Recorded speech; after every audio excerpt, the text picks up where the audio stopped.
Cuba tenemos grandes poemas y todos ellos constituyen el gran poema que es la Revolución Cubana, que hizo triunfar Fidel Castro.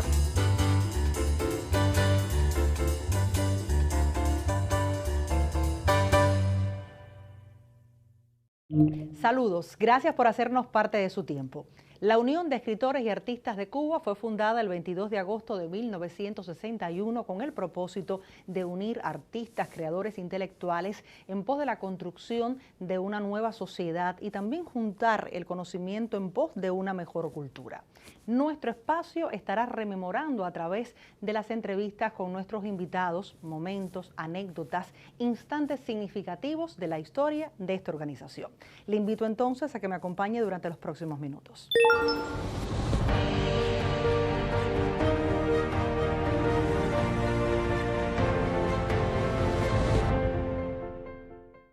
Si hay violencia, si no hay educación, si no hay respeto, entonces no hay diálogo. Y yo creo que es importante escuchar a los jóvenes y la unidad que está en el deber de escuchar a los jóvenes y a los no tan jóvenes que tengan una opinión que disienta de la nuestra, pero en términos de un diálogo de mutua concordancia, de mutuo respeto. Lo que tenía en mente Fidel, en palabras de los intelectuales, es lo que siempre nosotros tenemos que priorizar y tener presente. Es la unidad profunda dentro de la diversidad, pero una unidad que nos ayude, como digo yo en un poema que ya se conoce, empujar un país. ¿Hacia dónde? Vamos a ver. Hacia donde siempre, hacia el futuro.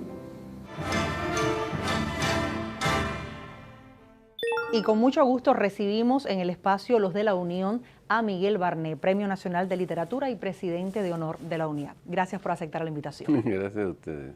Vamos a comenzar comentando sobre un hecho al cual usted se ha referido en casi todas las entrevistas, pero es que reviste una importancia medular y trascendental. Usted es fundador de la UNIAD, pero estuvo en junio de 1961 dentro de los sucesos que implicaron a intelectuales y artistas con Fidel en ese hecho que ha trascendido como las palabras a los intelectuales. Usted estuvo allí y queremos que nos dé su valoración. ¿Cómo piensa que lo que allí aconteció tributó a lo que sería la UNIAD días, meses después?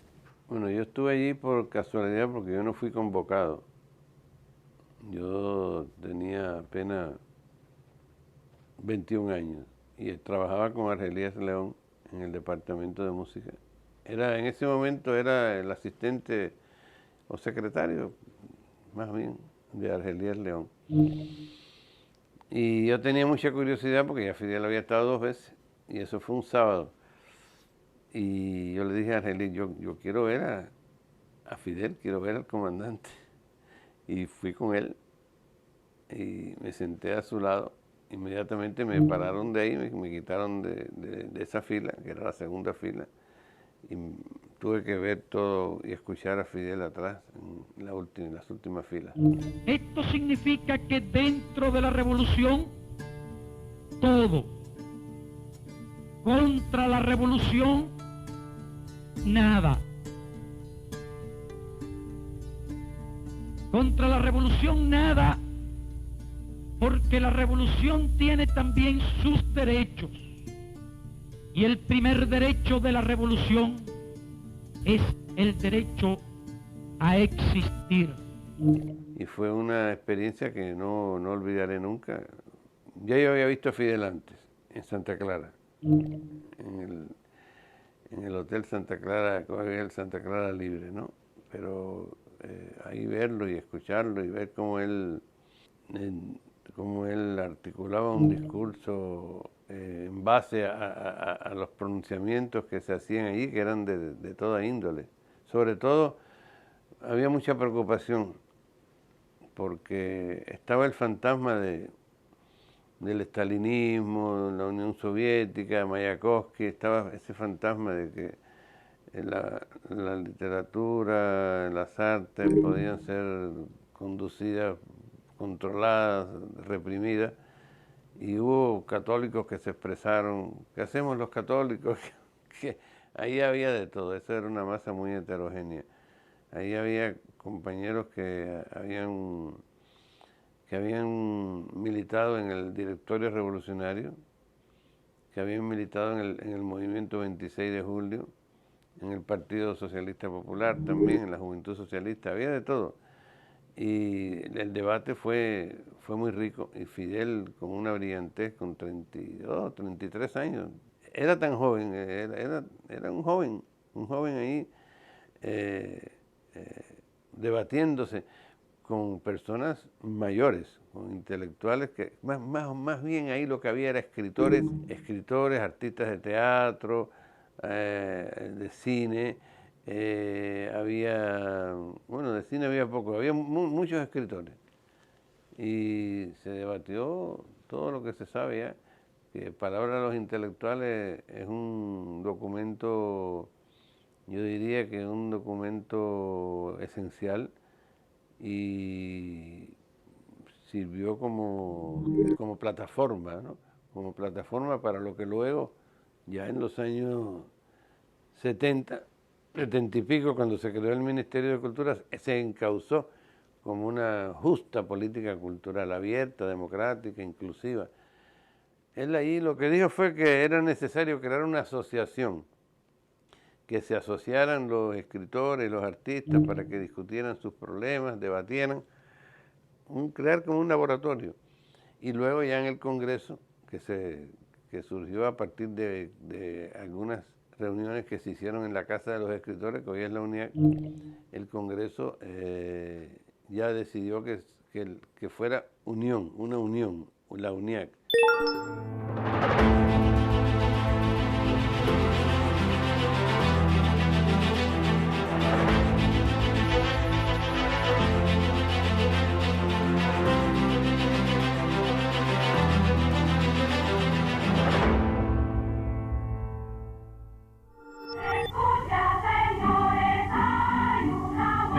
El primer Congreso Nacional de Escritores y Artistas Cubanos. 600 voces de las escuelas de instructores de arte despiertan en todos la emoción. Nicolás Guillén, electo presidente de la Unión de Escritores, da a conocer la declaración de principios de esta.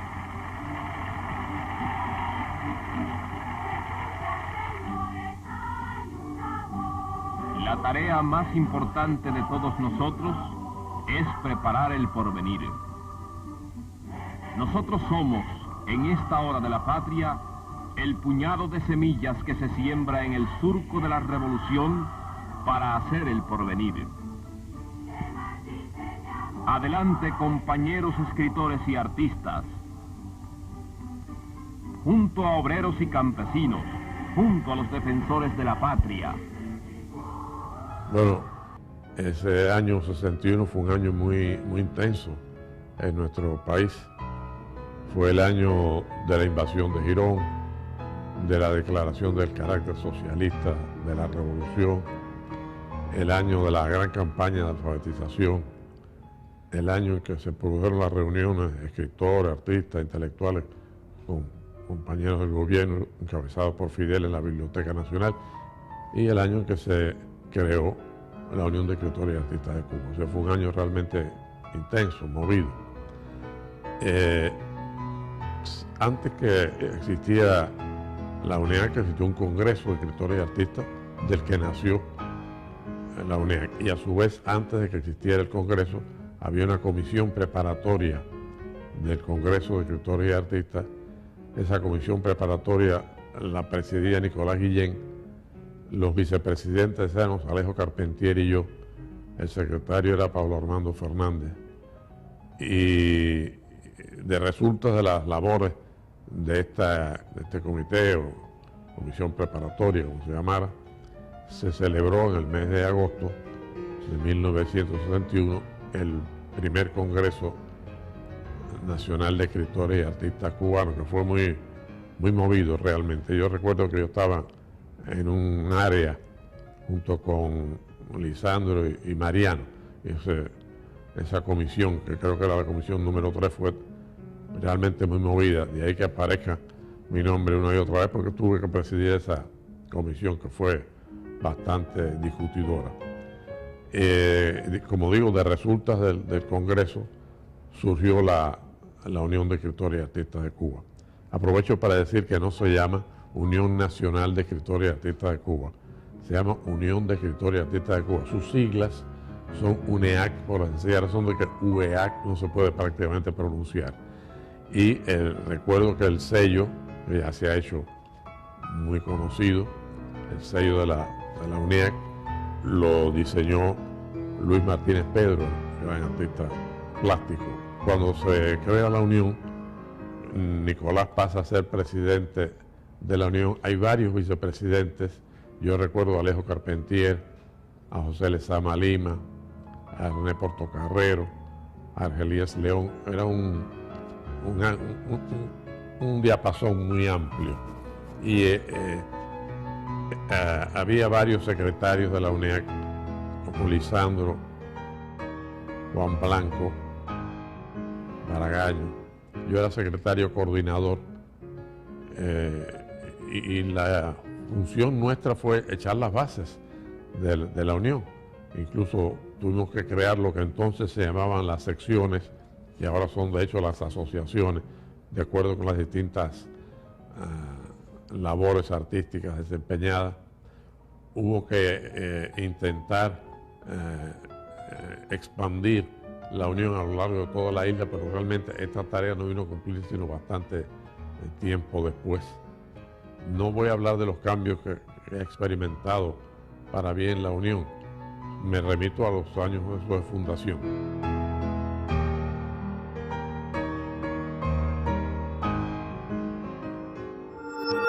Fueron a cazar guitarras bajo la luna llena y trajeron esta, pálida, fina, esbelta, ojos de inagotable mulata, cintura de abierta madera. Es joven, apenas vuela, pero ya canta cuando oyen otras jaulas aletear sones y coplas, los sones hombres y las coplas solas. Hay en su jaula esta inscripción: cuidado, sueña. Regresemos a aquel joven asombrado y sorprendido en medio de ese contexto de fundación. ¿Cómo veía el Miguel Barnet, de 21 años, la UNIAC? ¿Perteneció de inmediato a la UNIAC? ¿Asistió a algunas de esas reuniones? Yo asistí a muchas reuniones, claro, yo asistí a muchas reuniones porque mi maestro, Argelías León, fue designado uno de los vicepresidentes y yo estaba con él todo el tiempo y yo asistía a muchas reuniones. Reuniones incluso que tuvieron lugar antes del Congreso, antes de que tuviera lugar el Congreso, que se hicieron allí en la UNIAC, abajo, en la UNIAC de la calle H, en el edificio grande, que el elefante blanco ese que Lezama Lima le llamó la casa del Dante, la casa de los escritores, la casa del Dante, escritores y artistas. Y en muchas reuniones participé. La UNIAC ha sido siempre un sitio de debate de todos los problemas, ya no solamente los problemas de la cultura, los problemas también de la sociedad. Y esa es la importancia que tiene. Y yo me integré a todo ese movimiento siendo muy joven. Y ya en el 69, 68, 69, yo ingresé en la UNIAC enseguida porque Argelías me puso ahí en la lista, ¿no? Y después publiqué La Piedra Fina y el Pavo Real, que fue, digamos que, creo que el cuarto o el quinto libro que se publicó en Ediciones Unión.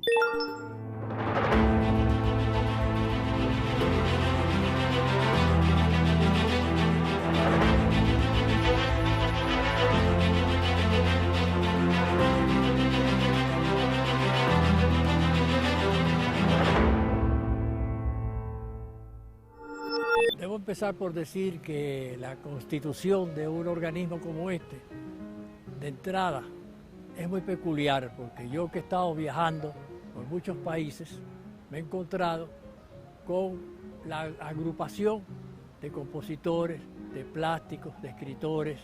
No hay una institución que abarque todo lo que es la creación artística. Y esa es la primera cosa original que tiene desde su nacimiento esta institución. Por otra parte, claro, cuando triunfa la revolución, a pesar de que hubo un antecedente que era la Sociedad Cultural de nuestro tiempo, que tenía más o menos esa misma organización, esa misma estructura, y además los jóvenes de entonces, que formábamos parte de aquella institución que duró durante el tiempo de la tiranía, fuimos perseguidos, claro, por los cuerpos represivos, ya estábamos en un estado de madurez como para asumir la responsabilidad de la cultura nacional. La única cosa que fue novedosa e importantísima fue la presencia de Nicolás Guillén, que en ese caso venía a ser el presidente de la institución. El secreto está en que nos hayan agrupado de esta manera. Eso que trae en consecuencia hasta nuestros días, que cualquier problema de cualquiera índole, en cualquiera de las ramas de la vida cotidiana, la creación, lo resolvemos de conjunto. Y además, la otra cosa importante, ahora que lo vemos con esa historia de 45 años, es cómo eso que al principio fue como un árbol. Yo te diría que la semilla fue nuestro tiempo, el árbol se sembró ahí y ha seguido creciendo. Hoy es un árbol frondoso porque tenemos no solamente la representación de todas las asociaciones en todas las provincias, sino que tenemos las sedes. Es decir, estamos instalados a través de la isla. Entonces son cosas que a mí me regocijan como testigo excepcional de saber qué ha pasado cuando se inicia la institución, cuando está ahí, en fin, la figura suprema del jefe nuestro, que es Fidel Castro, y que tiene esa visión ya de cómo nosotros tenemos que ser una sola familia.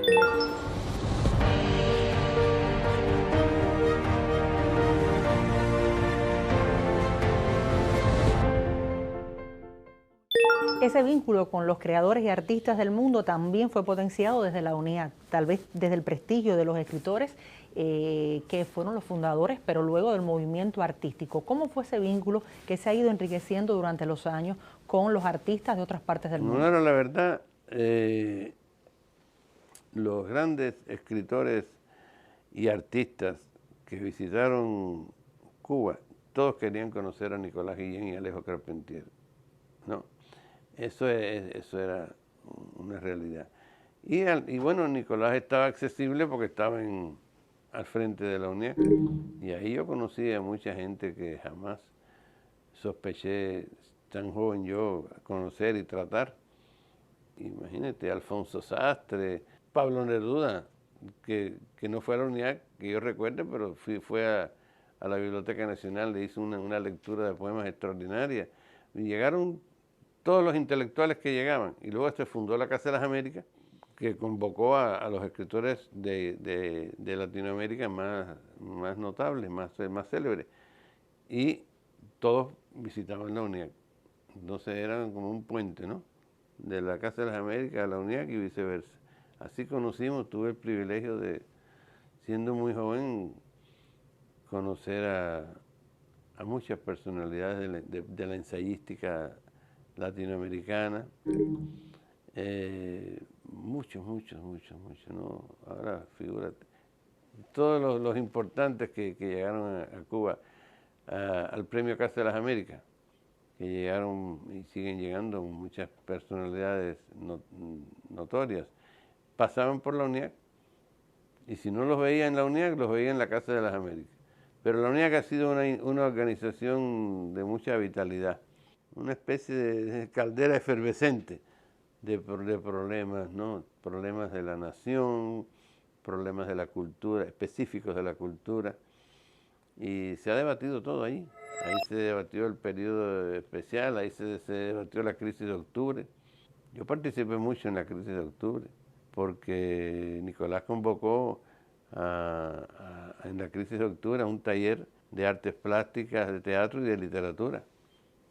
Y de ahí salió el poema mío, Patria, que lo escribí teniendo, bueno, no sé, 24 años, pero ya yo había publicado La Piedra Fina y El Pavo Real en el 63. O sea que tengo una historia con la UNIAC muy profunda, muy cercana. Cuando se refería a los debates que suceden en la UNIAC y que acontecen prácticamente diarios, recuerdo una intervención en el Congreso, el último Congreso de la UNIAC, donde usted decía que la UNIAC es una organización que crece, pero que no crece en número, sino que crece en el alcance social que tiene. Bueno, la UNIAC nació bastante reducida. No puedo decir que elitista porque ese no es el calificativo, pero nació pequeña, nació reducida. Incluso hay personas que hoy son figuras notables en la UNIAC que no ingresaron en la UNIAC hasta mucho después, hasta 5 o 6 años después de creada la organización. Y fue creciendo. Yo creo que ha crecido bastante en cantidad y también cualitativamente, por supuesto. Pero ese crecimiento se ha debido a la función, al papel que ha jugado la UNIAC en los debates de la cultura cubana y de la sociedad cubana. Porque la UNIAC es como yo siempre digo que la UNIAC es como no solo un laboratorio de ideas, sino una correa de transmisión, ¿no? Una recíproca, una correa de transmisión a la sociedad y viceversa, y de la sociedad a la membresía, y una correa de transmisión hacia el gobierno, el partido, el Ministerio de Cultura, las instituciones que son afines a nosotros,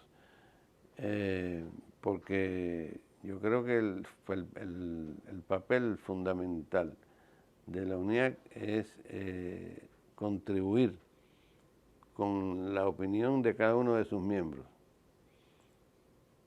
por muy crítica que sea, por muy transgresora que sea, a encauzar y perfeccionar la política cultural del país. Por eso la UNIAC tiene un vínculo muy estrecho, vínculo sincrónico con el Ministerio de Cultura y también con las instancias del gobierno y del partido.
aquel joven de 21 años que estuvo en junio de 1961 viendo lo que acontecía allí, tiempo después es declarado presidente de honor de la UNIAC.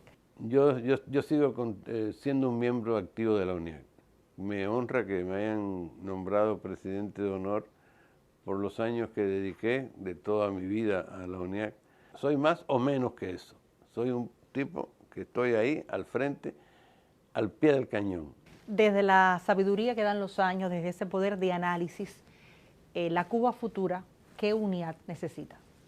Bueno, yo creo que la Cuba futura necesita la continuidad dialéctica, como dije ya, y necesita que la UNIAC siga estando al frente, siga estando combativa, apoyando